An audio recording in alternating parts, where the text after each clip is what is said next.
there are no harmful emissions. Our installers wear this, and this will tell you, and we're allowed 50 parts per million in an 8-hour day before evacuation. Okay. This machine will run at probably 3 or 4 max parts per million.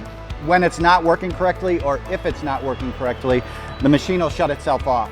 So this equipment is out there, it's popular and people have it, this is the newest, so we keep it updated all the time. So we're set up with, and it's all on LP.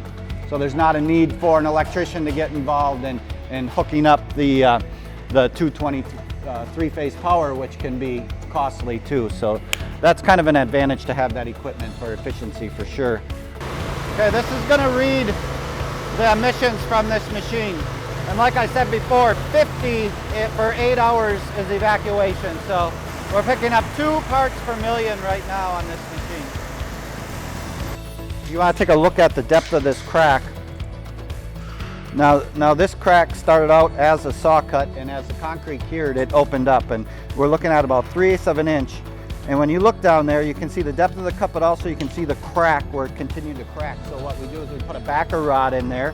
So that backer rod is down about 2.5 to 3 inches, and then that tool will actually auger the fill down to that backer rod. So it's not just applied topically, so it's actually has an auger in there. It'll auger that down in there. So that works really good. It's really fast, and it does what we hope what it would do and get the fill all the way down to the bottom. One thing we also do too is with this grinding equipment is for joint curl. As the concrete cures, it curls. So we try to level out the concrete with that, but we grind 100%. If you look in the field, you'll see these redeposits. If you can see that, you can actually feel that with your finger. What's under there is a small stone, a piece of aggregate, and the trolley machine, the finishing machine, will reference that, and it'll harden that on there, and so that has to come off, and there's no other equipment that would take it off unless it was this machine.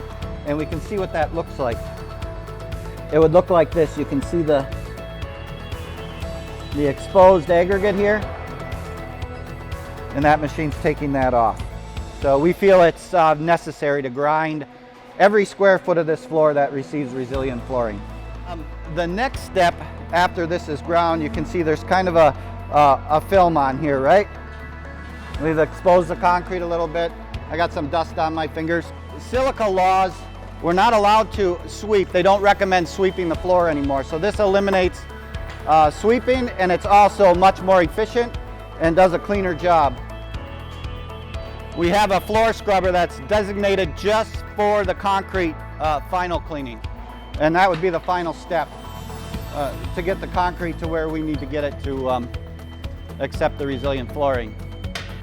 There was a lot of repair work, VCT repair work on column lines and construction joints, pour joints in the concrete. And being a new store, what we like to do on the construction joint is put 11-inch tiles in. Those will go from end to end, north, south, east, west.